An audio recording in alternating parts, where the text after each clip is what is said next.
जोश और जुनून की जंग आमने सामने है खिलाड़ी। कौन जीता कौन हारा, किसने मारी बाजी, मैदान से लेकर ड्रेसिंग रूम तक की पूरी इनसाइड स्टोरी। देखिए स्पोर्ट्स टाइम सिर्फ साधना न्यूज पर।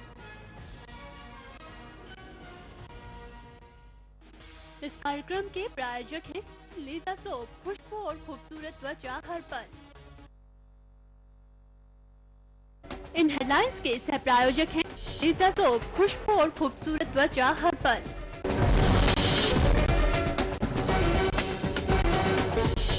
बिहार कैबिनेट की बैठक में 22 मामलों पर बनी सहमति। कैबिनेट ने राज्य कर्मचारियों के 8% महंगाई भत्ता बढ़ाने पर लगाई मोहर। जेडीयू अध्यक्ष शरद यादव का बयान, पिछली सरकारों के बदरबांट का नतीजा है झारखंड का पिछड़ापन, तो आईपीएल पर भी उठाए सवाल। अजीत सरकार हत्याकांड मामले में जेल से बाहर आए पप्पू यादव, कहा राजनीतिक साजिश का हुआ शिकार, तो माधवी सरकार को बताया माजस। जमशेदपुर में एक कलयुगी मां ने की दरिंदगी की हद पार, अवैध संबंधों की खातिर अपने 2 मासूम बच्चों को उतारा मौत के घाट, पुलिस ने शुरू की जांच। और छपरा के पुरतौली के प्रेम कुमार सिंह ने दुनिया की सबसे ऊंची चोटी माउंट एवरेस्ट पर फहराया तिरंगा, घर वालों में खुशी की लहर।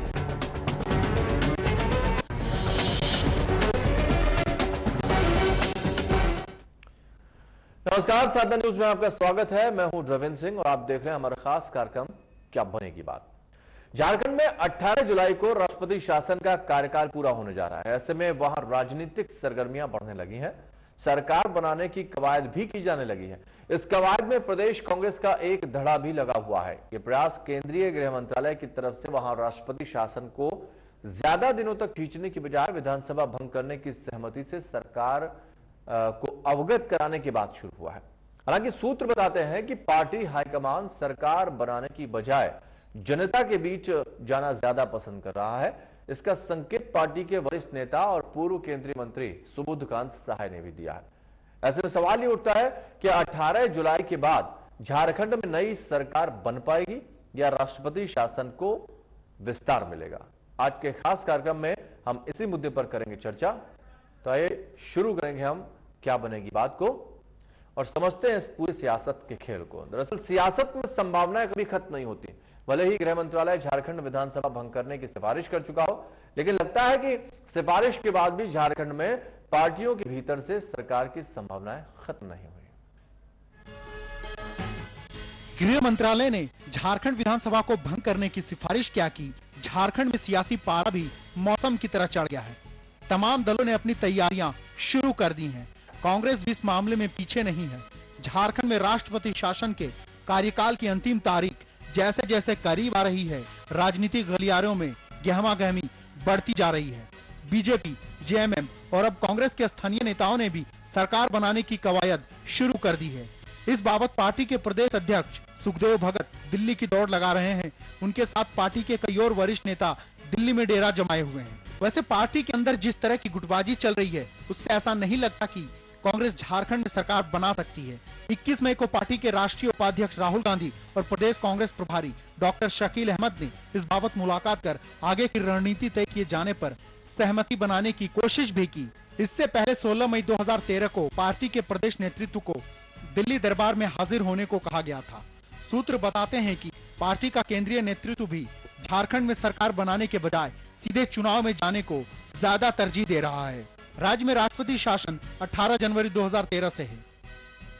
18 जुलाई 2013 को राष्ट्रपति शासन का कार्यकाल पूरा हो रहा है। कांग्रेस झारखंड में जल्द से जल्द चुनाव कराना चाह रही है। वो नहीं चाहती कि जिस तरह से मुख्य विपक्षी पार्टी बीजेपी उस पर हावी हो रही है, वैसे में ज्यादा दिनों तक चुनाव को टाला जाए। पार्टी को उम्मीद है कि कर्नाटक विधानसभा चुनाव में मिली अच्छी सफलता का सीधा लाभ उसे झारखंड विधानसभा चुनाव में मिलेगा। बुद्धसेन, साधना न्यूज ब्यूरो, दिल्ली।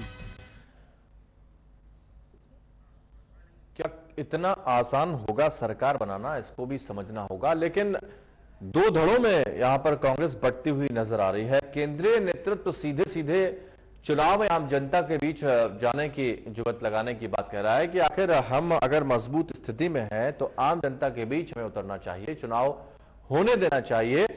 लेकिन एक धड़ा ऐसा भी है जो ये चाहता है कि नहीं, राष्ट्रपति शासन के बाद वहां पर सरकार बननी चाहिए और अगर जेएमएम के साथ मिलकर सरकार बनाई जाए तो सरकार बन सकती है। लेकिन इतना आसान ये होगा, इसको भी समझना होगा।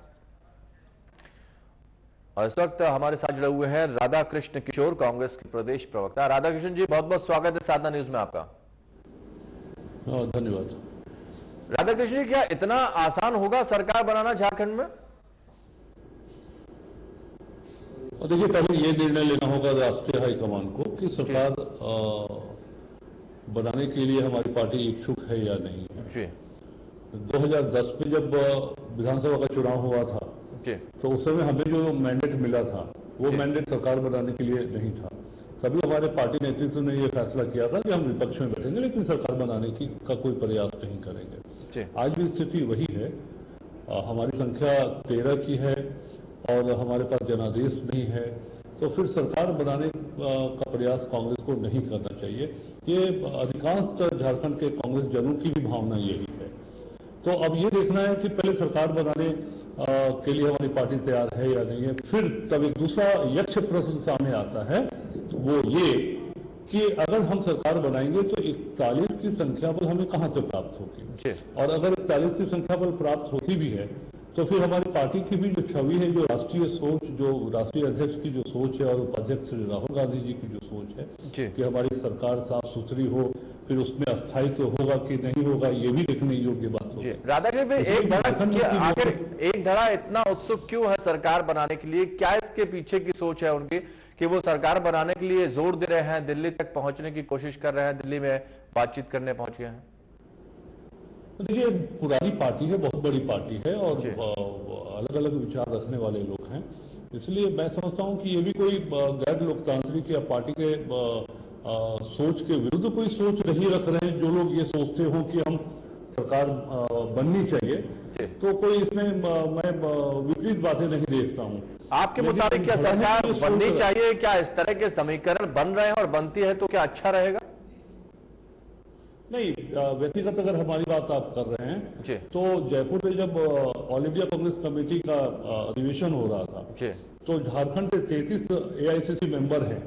हम लोग 33 में लगभग, जहां तक मुझे याद है कि 20 एआईसीसी मेंबर ने, हम लोगों ने लिखित रूप से राष्ट्रीय अध्यक्ष श्रीमती सोनिया गांधी जी से यह आग्रह किया था कि सरकार बनाना कांग्रेस के लिए आत्मघाती कदम होगा, सरकार नहीं बनना चाहिए। कई तर्क हम लोगों ने दिए थे, उसमें से कुछ जो मुझे याद है कि एक तो झारखंड मुक्ति मोर्चा विश्वसनीयता खो चुकी है पार्टी, और फिर अगर हम उनकी संख्या को लेते भी हैं तो 13 की संख्या हमारी है, 18 उनकी, 31, 5 राष्ट्रीय जनता दल, शेष 36 हो गए तीनों मिलाकर के। उसके बाद भी 5 संख्या की कमी रह जाती है। तो हम 5 वैसे इंडिपेंडेंट को लेकर के यदि हम सरकार बनाते हैं तो मैं समझता हूं कि वो टेंटेड हैं, उनके ऊपर कई केस मुकदमा भी चल रहे हैं। तो ऐसे परिस्थिति में उनको लेकर के सरकार बनाना ये कहीं से भी एक उचित प्रयास नहीं होगा। राधा कृष्ण, मान लीजिए केंद्रीय नेतृत्व अगर इस बात के लिए राजी हो जाता है कि हमें सरकार बनानी चाहिए, निर्दलीयों को शामिल किया जाना चाहिए, तो किस तरह की परेशानियां आपको लगता है कि सरकार के सामने आएंगी? हाँ, नहीं, देखिए, सबसे पहली बात तो ये कि मुझे ऐसा नहीं लगता है, जो बात लगती ही नहीं हो कि टेंटेड लोगों को लेकर के सरकार बनाने की बात सोच भी सकता है केंद्रीय नेतृत्व। तो मुझे पूरा भरोसा है केंद्रीय नेतृत्व पर कि जैसे ही उन्हें ये ज्ञात होगा कि बिना टेंटेड लोगों को लिए हुए सरकार नहीं बन सकता है, तो मैं समझता हूँ कि सोनिया जी और राहुल जी की जो सोच है कि हम बाहर बैठे रहें, हम प्रतिपक्ष में रहें या फिर हम मध्यावधि चुनाव का सामना करें, बजाय इसके कि हम इस प्रकार की सरकार में शामिल हो कांग्रेस पार्टी। जेडीयू लगातार निशाना साध रहा है। शरद यादव पहुंचे, उनका यह कहना है कि जितनी पिछली सरकारें आई हैं सिर्फ झारखंड में लूट खसोट मंगाई है। क्या लूट खसोट ही किया है? क्या इसको कितना सत्यता माने जाए? और जो झारखंड की वास्तविक स्थिति इस वक्त देखने को मिल रही है, जो विकास वहां होना चाहिए तो वहां देखने को नहीं मिल रहा है, ऐसे में क्या लगता है कि जो पिछली सरकारें रही उन्होंने लूट खसोट का काम किया? आप मानते हैं इस चीज को? इसमें कहीं दो मत तो है नहीं। आप देखेंगे कि जिस तरह वित्तीय अनियमितता हुई है, जो वित्तीय प्रबंधन इस राज्य का है, ये राज्य अभी 30,000 करोड़ रुपए राजस्व घाटा को देख रहा है, ये राज्य झारखंड 13 वर्षों के अंदर, और योजनाबद्ध की राशि खर्च नहीं हो पा रही है। जिन योजनाओं पर काम हो भी रहा है उस पर भी करप्शन दिखाई पड़ेगा। तो जनता दल यू के राष्ट्रीय अध्यक्ष ने इस बात को स्वीकारा है, तो उन्हें यह भी स्वीकार करना चाहिए कि सिर्फ मधुपुरा के 2-2.5 वर्षों के शासनकाल को अगर छोड़ दे तो सभी मंत्रिपरिषद में उनके दल भी शामिल थे। ये बात उन्हें समझना चाहिए। और इस राज्य की जो दुर्दशा है, तो जनता दल यूनाइटेड भी अपने इस आरोप से बच नहीं सकता, इस जिम्मेवारी से बच नहीं सकता है जनता दल यूनाइटेड, वो भी एनडीए का एक पार्ट है। अब राधाकृष्ण, 4,000 करोड़ रुपए का जो घोटाला सामने आया था, क्या लगता नहीं कि इस तरह की चीजें जो सामने आई हैं वो कांग्रेस की छवि कहीं ना कहीं खराब की है? मधुकोड़ा की अगर हम बात करें यहां पर, और देखिए आधिकारिक रूप से इस विषय पर तो मैं कुछ नहीं कह सकता, लेकिन इतनी बात जरूर है कि केंद्रीय नेतृत्व भी इस बात से भली भांति वाकिफ है कि जो कोई आरोप लगते रहे, हालांकि कांग्रेस का कोई लेना देना उससे नहीं है, मधुकोड़ा शासन से। कांग्रेस सत्ता में भी नहीं थी, कांग्रेस सत्ता से बाहर थी। ये बात जरूर है कि भारतीय जनता पार्टी को किनारे करने के लिए, और भारतीय जनता पार्टी ने वो स्थिति उत्पन्न की थी। ये मधुकोड़ा भारतीय जनता पार्टी के मंत्रिपरिषद में ही शामिल थे, अर्जुन मुंडा जब इस राज्य के मुख्यमंत्री थे। और आप एक चीज अगर गौर देखेंगे कि कांग्रेस के ऊपर जो आरोप लगता है 4,000 करोड़ रुपया जो मधुकोड़ा शासन में करप्शन हुआ है, तो हमें इन सब बातों को भी नहीं भूलना चाहिए कि ये वही मधुकोड़ा है जो अर्जुन मुंडा के शासन में भी मंत्री पद पर विराजमान थे। और ये एक दिनों का 2007-8 से ये करप्शन नहीं था, उसके पहले भी वो खान एवं भूतत्व विभाग के मंत्री थे। इसलिए अगर उसकी नींव पड़ी है तो भारतीय जनता पार्टी के ही शासनकाल में नींव पड़ी है। जी, दाग सबके ऊपर लगे हैं और दाग सुनते हैं कि अच्छे नहीं है, लेकिन आम जनता के मन में एक नाराजगी है। आम जनता के मन में सिर्फ एक ही बात है कि जो भी आता है वो सिर्फ लूट खसोट करता है, वादे तमाम होते हैं, दावे तमाम होते हैं, लेकिन सब खोखले साबित होते हैं। अगर हम बात करें जिस तरह से कांग्रेस का जो केंद्रीय नेतृत्व है और आप कुछ ऐसे भी नेता हैं जो चाहते हैं कि इलेक्शन हो, तो क्या आपको लगता है कि कांग्रेस की स्थिति इतनी मजबूत है कि वो चुनाव में क्या कहते हैं जनता सिरमौर बैठाएगी उसको? देखिए इतनी बात तो तय है कि कांग्रेस एक पुरानी पार्टी है, राष्ट्रीय पार्टी, एक लंबा इतिहास है, 125 वर्षों का इतिहास है कांग्रेस पार्टी का।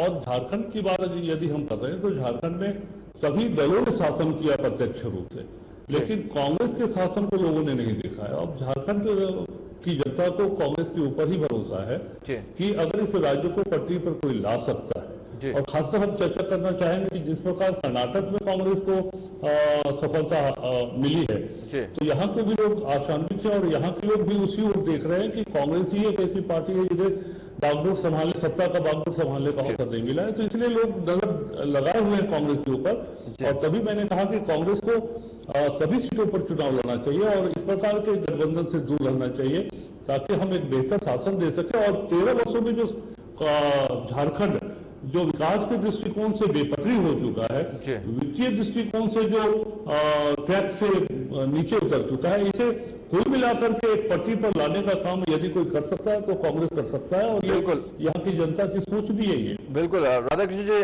बहुत सारे ऐसे सवाल है जिनके जवाब हम जानना चाहेंगे और जनता भी जानना चाहेंगे।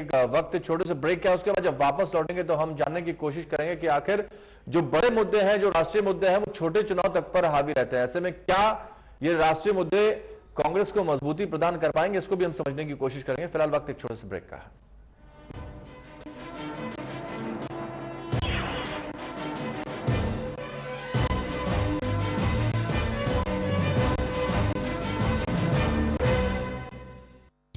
Kishanganj college of engineering and technology Kishanganj AICTE Delhi से स्वीकृत और बिहार सरकार से मान्यता प्राप्त संस्थान। Courses offer BTech in mechanical, electrical, electronics and communication, computer science और सिविल इंजीनियरिंग। डिप्लोमा होल्डर और 45% अंकों के साथ BSc पास छात्रों के लिए नामांकन की सुविधा। अत्याधुनिक सुविधाओं से लैस लैब और लाइब्रेरी। लड़के और लड़कियों के लिए हॉस्टल बस सुविधा। आकर्षक फीस महज 45,000 रुपए सालाना। जल्द संपर्क करें डॉक्टर A इमाम 9431230975।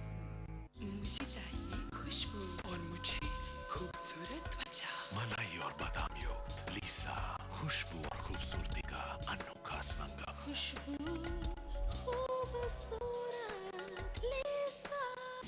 My name is exam and I am not a terrorist. परीक्षा के आते ही आपके मन में फोबिया आ जाता है। हम बताएंगे कैसे आप भूलना भूल जाएं। हम बताएंगे किस तरह से आप मेमोराइज करें, कैसे अपना कंसंट्रेशन लेवल बढ़ाएं, इंटरेस्ट कैसे डेवलप करें, फॉरगेट कैसे कम करें, एनर्जी लेवल कैसे मेंटेन करें, अपने परफॉर्मेंस लेवल को बढ़ाएं।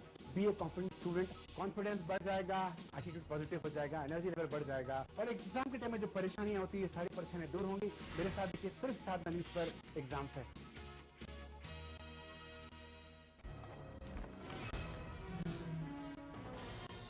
जोश और जुनून की जंग आमने सामने है खिलाड़ी।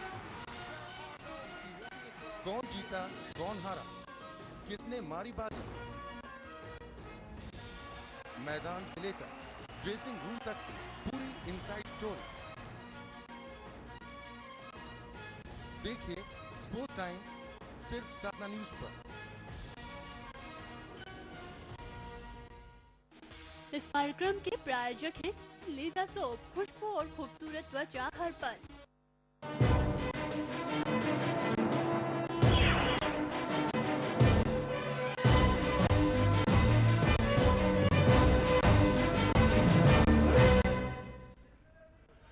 ब्रेक के बाद एक बार फिर आपका स्वागत है। लगातार इस बात पर चर्चा हो रही कि क्या बनेगी बात। झारखंड में एक बार फिर सरकार गठन की कवायद तेज हो गई है। इस कवायद में कांग्रेस भी पीछे नहीं है।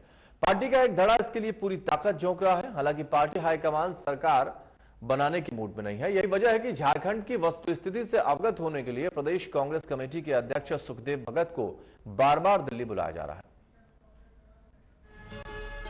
कांग्रेस आला कमान झारखंड में सरकार बनाने को लेकर असमंजस की स्थिति में है। उसे नहीं सूझ रहा है कि वह सरकार बनाए या मध्यावधि चुनाव का सामना करे। पार्टी का एक धड़ा जहां सरकार बनाने के पक्ष में है, वहीं दूसरा धड़ा चुनाव का सामना करने के पक्ष में है। दरअसल पार्टी का एक धड़ा सरकार बनाने में दागी निर्दलीय विधायकों का समर्थन नहीं चाहता। आपको बता दें कि सरकार बनाने के लिए 41 का जादुई आंकड़ा जरूरी है। कांग्रेस के 13 विधायक और जेएमएम के 18 विधायक हैं। सरकार बनने पर कुछ शर्तों के साथ आरजेडी के 5 विधायकों का भी समर्थन कांग्रेस को मिल सकता है। इसके बाद भी बहुमत तक पहुंचने के लिए 5 विधायकों की जरूरत होगी। ऐसे हालात में सरकार को 6 निर्दलीय विधायकों का समर्थन मिल सकता है। प्रदेश में सरकार के गठन के लिए निर्दलीय विधायक बंधु तिर्की और चमरा लिंडा लगातार कांग्रेस और जेएमएम के संपर्क में हैं। सरकार बनने की स्थिति में हाल ही में आय से अधिक संपत्ति मामले में रिहा हुए एनोस एक्का और हरिनारायण भी सरकार के साथ आ सकते हैं।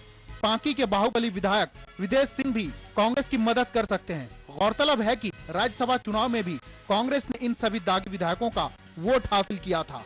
वैकल्पिक सरकार बनाने की संभावना है, लेकिन डिपेंड करती है इस पर कांग्रेस के समर्थन के बिना सरकार नहीं बन पाएगी। जो सेकुलर विचारधारा के जो पार्टियां हैं, अगर झारखंड मुक्ति मोर्चा हो, राष्ट्रीय जनता दल है और कांग्रेस और बाकी जो आपके इंडिपेंडेंट वगैरह मिल जाते हैं, तो वैकल्पिक सरकार बनने में किसी तरह का कोई प्रॉब्लम नहीं है। इतिहास पर गौर करें तो सरकार को समर्थन के बदले निर्दलीय विधायक तोल मोल करते रहे हैं। यही डर कांग्रेस आलाकमान को सता रहा है। कांग्रेस को इस बात की भी आशंका है कि निर्दलीय विधायक मंत्री पद की भी मांग कर सकते हैं। तो देखिए, झारखंड कांग्रेस में 2 विचार रखने वाले लोग हैं। एक विचार रखने वाले ये लोग हैं जो चाहते हैं कि सरकार बना लिया जाए, और दूसरा वो लोग हैं जिन्होंने राष्ट्रीय हाईकमान को ये कहा है कि सरकार बनाना आत्मघाती कदम होगा, और जो ये मानते हैं कि सरकार नहीं बनाना चाहिए, उन लोगों का तर्क यह है कि सरकार बनाने के लिए पर्याप्त संख्या बल हमारे पास नहीं है। झारखंड मुक्ति मोर्चा के साथ अगर हम समझौता करते भी हैं तो भी हमें और विधायकों की आवश्यकता पड़ेगी। फिर इंडिपेंडेंट को लेकर चलना पड़ेगा। कई ऐसे एमएलएज हैं जो टेंटेड हैं, तो ऐसे लोगों को मिलकर अगर सरकार बनाते हैं तो कांग्रेस की छवि धूमिल होगी। कांग्रेस में ज्यादातर विधायक पहली बार चुनकर विधानसभा पहुंचे हैं और उन्हें काम करने का बहुत कम ही मौका मिला है। ऐसे में प्रदेश नेतृत्व सरकार बनाने के लिए इसी तर्क को आला कमान के सामने रख सकता है। लोकतांत्रिक रूप से देखा जाए तो सरकार होनी चाहिए, यहाँ पे सरकार का गठन सरकार का संचालन होना चाहिए और वो राज्य के लोगों का हक बनता है इसमें। ठीक है, राष्ट्रपति शासन कुछ हद तक ठीक है, कुछ स्ट्रीमलाइन करने के लिए ठीक है, मगर वो जनता का आपस में और जो एक जनप्रतिनिधि का जो आपस में जो इंटरेक्शन जो है वो निश्चित रूप से नहीं हो पाता है। वैसे सूत्र बताते हैं कि केंद्रीय गृह मंत्री सुशील कुमार शिंदे, केंद्रीय ग्रामीण विकास मंत्री जयराम रमेश और पूर्व केंद्रीय मंत्री सुबोधकांत सहाय जैसे पार्टी के वरिष्ठ नेता तोड़मोड़ की राजनीति की आशंकाओं को देखते हुए सरकार बनाने के पक्ष में नहीं है। अनुपम प्रसून, साधना न्यूज, रांची। तो सुखदेव भगत आपको बता दें कि झारखंड के कुछ नेताओं के साथ पहुंचे थे। बैठकों का दौर शुरू हो चुका है। दिल्ली में ये बैठक चल रही थी जिसमें झारखंड की वास्तुस्थिति क्या है, क्या परिस्थिति इस वक्त है, क्या चुनाव में जाना चाहिए सरकार को या फिर सरकार यहां बनानी चाहिए। अब 24 तारीख को एक बार फिर से इस मुद्दे पर बैठक होगी और चर्चा होगी। हालांकि जो अभी की बैठक हुई है, जो समाप्त हो गई है इस वक्त, उस पर बता रहे हैं कि सारी चीजें पॉजिटिव गई हैं, बातचीत सक्रिय रही है, पॉजिटिव रही है। और राधा कृष्ण किशोर, कांग्रेस के प्रदेश प्रवक्ता, लगातार इस वक्त हमारे साथ जुड़े हुए हैं और बेबाकी से और बहुत शालीनता से जो चीजें होनी चाहिए उन आंकड़ों को भी सामने पेश कर रहे हैं। उनसे हम समझने की कोशिश करते हैं कि क्या वजह है जो कांग्रेस क्या आने वाले वक्त में भुना पाएगी और क्या वजह है जो केंद्रीय योजनाओं का फायदा झारखंड में नहीं मिल सका है अभी तक सरकार को। राधा कृष्ण जी, सबसे बड़ी चीज है जो केंद्रीय योजनाएं होती हैं उसका फायदा झारखंड से नहीं ले सकी है कांग्रेस। किस तरह से इसको बनाया जाएगा और कहां पर कमजोरी रही? देखिए, अभी हाल के दिनों में भारतीय जनता पार्टी के प्रदेश के नेताओं ने के अगर स्टेटमेंट को अगर आप देखें तो उन्होंने ये मांग किया है बिहार के तर्ज पे झारखंड को भी स्पेशल इकोनॉमिकल पैकेज मिलना चाहिए। सबसे बड़ी बात है कि कोई भी झारखंडी इस बात को अस्वीकार नहीं करेगा कि झारखंड ऐसे प्रदेश को यहाँ के डेवलपमेंट को देखते हुए और सभी 3 करोड़ जनता के सामाजिक आर्थिक विकास के लिए विशेष आर्थिक पैकेज की आवश्यकता नहीं हो, ये कोई नहीं मानेगा। सभी लोग चाहेंगे कि मिलना चाहिए। लेकिन सबसे बड़ी बात है कि केंद्रीय प्रायोजित योजनाओं की जो राशि आई है, चाहे वो मनरेगा हो या फिर अर्बन डेवलपमेंट की बात हो या फिर नेशनल रूरल हेल्थ मिशन जैसी योजनाओं के ऊपर जो पैसे मिले हैं, राज्य सरकार, यहाँ की सरकार खर्च नहीं कर पाती है वो राशि और उन राशि का दुरुपयोग होता है। तभी हमने कहा कि जब आप ऐसे खर्च नहीं कर पाते, आपके पास आधारभूत संरचना नहीं है पैसे खर्च करने के लिए, और सबसे बड़ी ये है कि जो पैसे आप खर्च भी करते हैं उस पर करप्शन होता हुआ दिखाई पड़ता है, तो फिर स्पेशल इकोनॉमिकल पैकेज मांगने का कोई नैतिक अधिकार भारतीय जनता पार्टी को नहीं है। देखिए, कर्नाटक की आपने राधाकृष्ण की बात की, राधाकृष्ण जी आपने कर्नाटक की बात की कि कर्नाटक में कांग्रेस को सफलता हासिल रही है, जबकि बीजेपी का ये कहना है कि वहां पर हम अंदरूनी कलह की वजह से आ रहे हैं, ना कि कांग्रेस की ये जीत हुई है, बल्कि उनका कहना है हमारी हार हुई है। इसको किस तरह से आप देखेंगे? देखिए, श्री येदियुरप्पा जी का शासनकाल जो था और जो व्यवस्थाएं वहां पर थी, जिस तरह भ्रष्टाचार हुआ था कर्नाटक में, तो ये एक प्रमुख मुद्दा बना चुनाव का। जहां तक अंतर्कलह का तर्क देते हैं भारतीय जनता पार्टी के सम्मानित नेतागण के, अंतर्कलह था और आपस में डिस्प्यूट था जिसके कारण हम हारे हैं, तब तो उन्हें मान लेना चाहिए कि झारखंड में तो कर्नाटक से ज्यादा अंतर्कलह है भारतीय जनता पार्टी के अंदर, तब तो उन्हें जीत कभी हासिल हो ही नहीं सकती है। लेकिन हम अगर बाकी राज्यों में विधानसभा चुनाव की अगर बात करें, जो विधानसभा चुनाव हुए थे उसमें कांग्रेस की स्थिति बहुत ज्यादा अच्छी नहीं रही थी। उत्तर प्रदेश में 3रे नंबर पर कांग्रेस पहुंच गई थी, इसको भी समझना होगा, बल्कि 4थे नंबर पर यूं कहेंगे। लेकिन क्या लगता है कि जो राष्ट्रीय मुद्दे हैं वो छोटे से छोटे जो चुनाव है निचले स्तर पर में उन पर भी हावी रहे, ऐसे में क्या झारखंड में कांग्रेस बच पाएगी इन मुद्दों के जो दाग लगे हुए हैं कांग्रेस के ऊपर? और देखिए, जब आप केंद्रीय सरकार की बात कर रहे हैं तो लोकसभा ही इसका पैमाना हो सकता है कि लोकसभा के चुनाव में हमें क्या परिणाम जनता देती है। कर्नाटक इसका सबसे बड़ा उदाहरण है कि कर्नाटक में राष्ट्रीय मुद्दे कहीं नहीं दिखाई पड़े और स्थानीय मुद्दा जो कर्नाटक राज्य का जो मुद्दा था वही वहां सामने दिखाई पड़ा है। लेकिन उत्तराखंड में दोनों को नकार दिया है रामकृष्ण जी। उत्तराखंड में नगर निकाय के जो चुनाव हुए उसमें दोनों को नकार दिया गया है, ना कांग्रेस को वोट मिला है, ना कांग्रेस के उम्मीदवारों को वोट ज्यादा मिला है, ना बीजेपी के, बल्कि निर्दलीयों की संख्या ज्यादा रही है जीत में। देखिए, नगर निकाय के चुनाव और शहर निकाय के चुनाव की बात करें, विधानसभा और लोकसभा के चुनाव में बहुत फर्क हो जाता है। तो हम विधानसभा की बात कर रहे हैं, विधानसभा में स्थानीय मुद्दा ही हावी होगा। और जिस तरह इस राज्य में, देखिए, अब तक के सभी मुख्यमंत्री आदिवासी ही मुख्यमंत्री रहे इस प्रदेश के, और इस राज्य के आदिवासियों की भलाई नहीं हो सकी। तो दूसरी की बात तो आप छोड़ दें, आदिवासियों की ही भलाई नहीं हो सकी है। मैं आपको बता रहा हूं कि हमारे यहाँ सड़क नहीं है, हमारे यहाँ पावर नहीं है, राज्य की राजधानी है रांची, और यहाँ बड़ी मुश्किल से 24 घंटे में 8 घंटे 10 घंटे ही बिजली मिल पाती है, जबकि यहाँ पे ऊर्जा की प्रबल संभावनाएं हैं। तो मैं बहुत डिटेल में नहीं जाना चाहूंगा कि 13 वर्षों में झारखंड जिन उद्देश्यों को लेकर राज्य का रूप लिया था, वो उद्देश्य कहीं से भी पूरा नहीं दिखाई पड़ा। आपको क्या लगता है राधा कृष्ण जी, कौन से मुद्दे ऐसे हैं जिनको लेकर सरकार जो है आम जनता के बीच उतरेगी अगर चुनाव होते हैं? हम सरकार की बात नहीं करेंगे, हम अपनी पार्टी की बात मैं कर सकता हूं कि हमारे पास मुद्दों की कोई कमी नहीं है। फिर भी कमजोर वर्गों का आर्थिक उत्थान, आदिवासी भाइयों का आर्थिक उत्थान, ये जिला खनिज संपदाओं, ये राज्य खनिज संपदाओं का राज्य है, उस पर आधारित उद्योग की स्थापना नहीं हुई है, नौजवान हमारे बेरोजगार पड़े हुए हैं, लॉ एंड ऑर्डर है, उग्रवाद की समस्या है। तभी मैंने कहा फिर सरकारी पद लगभग 1 लाख सरकारी पद खाली पड़े हुए हैं। वहां यदि नियोजन मिल जाता 13 वर्षों में, तो कितने बेरोजगार जो है सो आज नियोजन प्राप्त कर चुके होते। तो ऐसे कई मुद्दे हैं जिन्हें लेकर हमारी पार्टी विधानसभा का चुनाव जब भी होगा तो हम उतरेंगे इन मुद्दों को लेकर। जी, बहुत बहुत शुक्रिया राधा कृष्ण जी हमारे साथ जुड़ने के लिए। तो समझना होगा कांग्रेस के पास मुद्दे बहुत हैं और राधा कृष्ण जी का कहना है कि जो राष्ट्रीय मुद्दे हैं उनका असर पड़ता है यहां पर नजर नहीं आएगा, लेकिन बहुत सारी चीजों को समझना होगा कि पटल पर जो बातें होती हैं वो दूसरी होती हैं, लेकिन अंदर की जो बातें होती हैं उसको समझना होगा। धरातल में क्या छिपा है, जनता के मन में क्या है, क्या जनता आपको चुनेगी या नहीं चुनेगी, ये आपका रिपोर्ट कार्ड तब सामने आएगा जब जनता आपको वोट देगी। फिलहाल असमंजस की स्थिति यहां पर यह बन रही है कि सरकार बनाई जाए या नहीं बनाई जाए, और इसी उधेड़बुन में अभी लगे। और अगर सरकार चुनाव मैदान में उतरती है तो क्या जरूरी है उसे सफलता हाथ लगे, यह भी देखना होगा, क्योंकि प्रश्न यहां उसकी साख का भी है कि कांग्रेस किस तरह से अपनी साख को मजबूत करेगी और बीजेपी किस तरह से अपनी साख को मजबूत करेगी। फिलहाल अभी लंबी दूरी तय करनी है कांग्रेस को, लेकिन जो वक्त अभी आने वाला है उसका सामना कैसे करेगी इसको देखना होगा। स्पेशल में इतना ही, नमस्कार।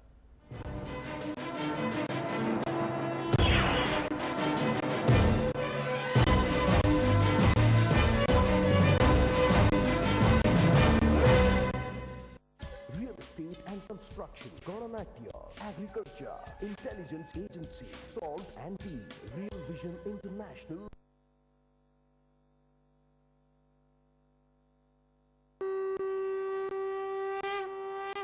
रहम नजर करो अब मोरे साईं भक्त औशिम क्षेत्रपाल करेंगे आपकी हर समस्या का समाधान। पूछिए अपने सवाल, पाइए दुखों से छुटकारा। देखिए रोज शाम 5 बजे साईं की महिमा।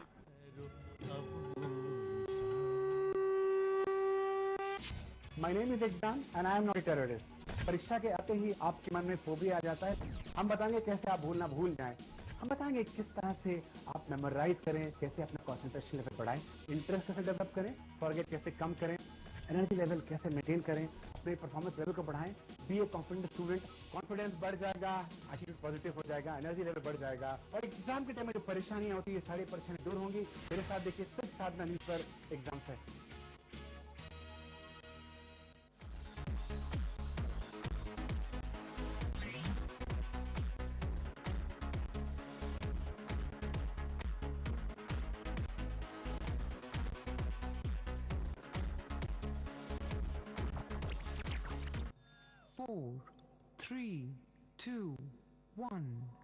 आपका लास्ट टाइम का परफॉर्मेंस मुझे इस बार से थोड़ा ज्यादा अच्छा लगा।